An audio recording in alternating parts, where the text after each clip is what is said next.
I'm Ray. I'm Candace. Welcome to Unpacking Coffee. This week, Barista Parlor of Nashville, Tennessee. Do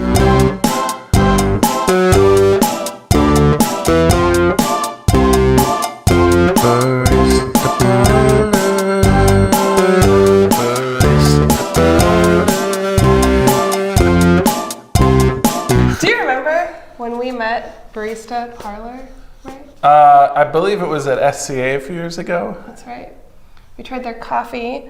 We kind of fell in love with their packaging. It's nice packaging. Yeah. It's very unique. And they were all super friendly. It's kind of a box containing the bag that seals the coffee. It actually is a box. Is it? It's a box, but it feels like opening a flask. Yeah. A box flask. But you wouldn't want to drink straight out of it, would you, Candace? Nope. So, funny thing happened.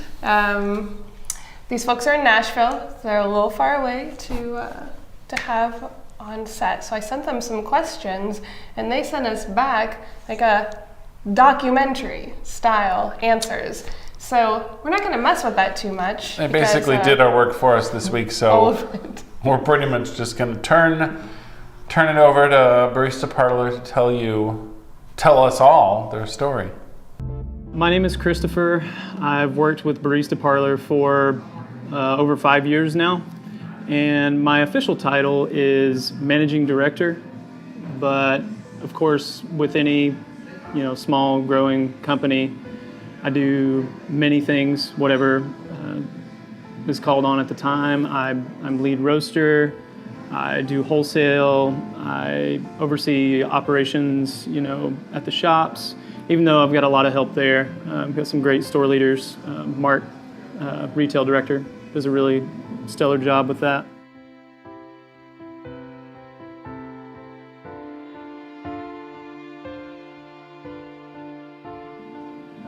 When Barista Parlor opened, Nashville was on the verge of this ridiculous growth we're going through right now. East Nashville in particular, which is where our first location is, I feel like Andy Muma, the owner, made the correct decision at the correct time to open in East Nashville. It was set to boom, but at the time, there wasn't a lot of coffee for the size of the city. You had some of the old school players, you had some of the mainstays here, but as far as bleeding edge specialty coffee, there was nothing available. When we opened, we had siphons. There's absolutely no drip coffee at all. Not that there's anything wrong with drip. In fact, we recently introduced drip coffee, but at the time it was all by the cup, by hand. And for the most part, everybody was very receptive. They got behind it. We had some of the leading roasters in the country at the time: Stumptown, Counterculture, Intelligentsia, Sightglass, Cova. We've even worked with Tim Wimbleboe. We've had some drop coffee in. It was very nice times. A lot of experimentation, and people in Nashville were very open, and everybody that came to town loved it, and they still do.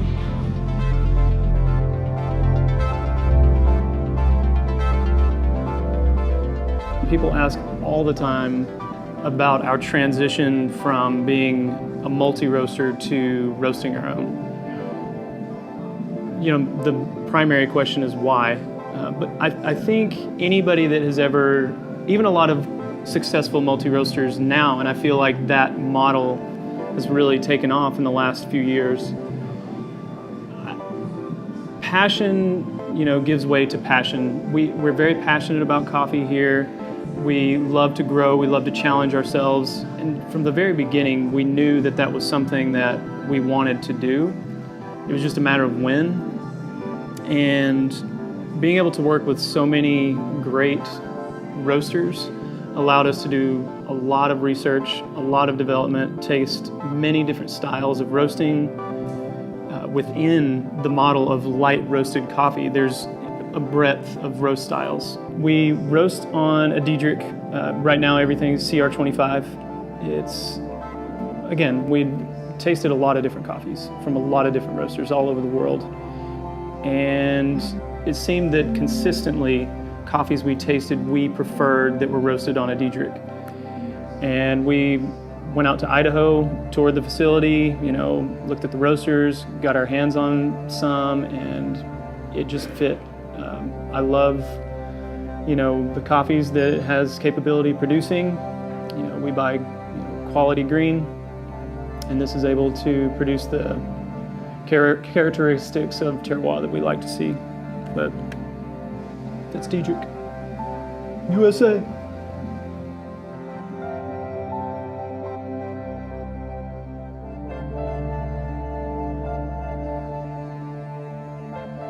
We've always made it a point to work with people that we can connect to.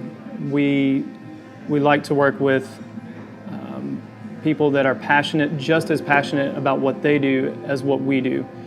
It just creates so much synergy. But a few of the people we've worked with are Isle of Printing. We work with Gifford's Bacon, Porter Rib Butcher, Emil Irwin, Jonathan Malthus, Aaron Rosberg, Nick Dryden for architecture, Willow Farms, Hatcher Family Dairy, the list goes on. But like I said, anyone that fits the same level of passion for what they do, we seek them out. Even the guy behind the camera, Adam, he's right there. You can't see him, but he's right there.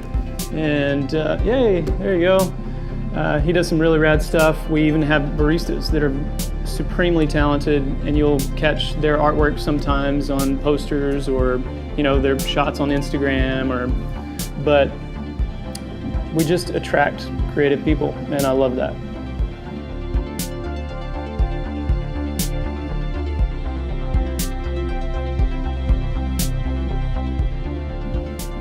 Art and commerce connecting and thriving and creating synergy has always been sort of one of our founding principles. I don't believe that art and commerce should be opposed to one another. They can live in harmony. And we want Barista Parlor to be a place where people can come every day, and we want to fuel your creativity. And we want to help you be the best version of yourself that you possibly can be. I know that sounds cheesy, but I mean, that's coffee. That's, it's different. Coffee is more than just a caffeine vehicle. It's what community can be created around, and we see that, we notice that.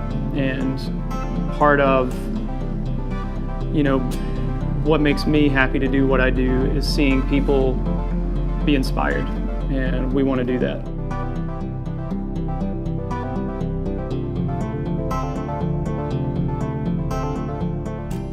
Coffee packaging. This guy right here is actually many years in the making. I think it's kind of an extension about everything we've talked up to this point. Art and commerce, connecting and thriving, looking for local artists and artisans.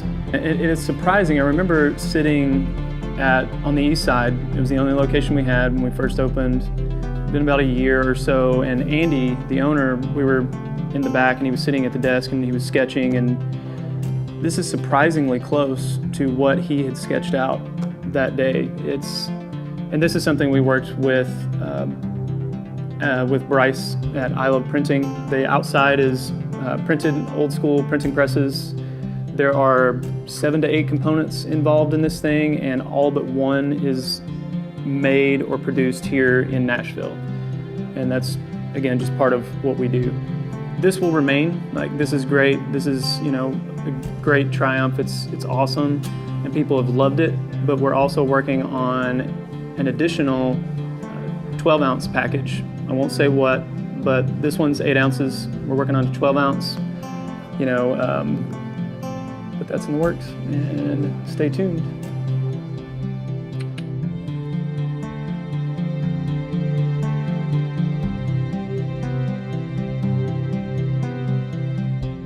Part of our DNA and what makes us tick is pursuing new heights and new efficiencies, new levels of quality, and with that, passion breeds passion. So we are open to growth and mean, hopefully wherever you are right now, you're watching this, will be either, whether it be through wholesale or retail, will be where you are very soon.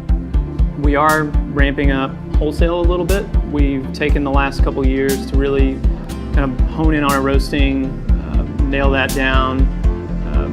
Feedback has been great, and I think we're ready to roll. So yeah, what's next? If there's something that is it in coffee right now, take a look at that. We're gonna take that further because it's what we do.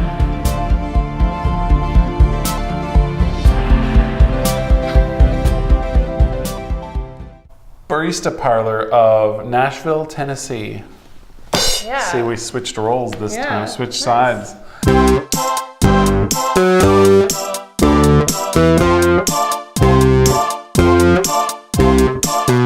Find it in Germantown, find it in Marathon Village, find it on Gallatin Avenue, find it in Golden Sound.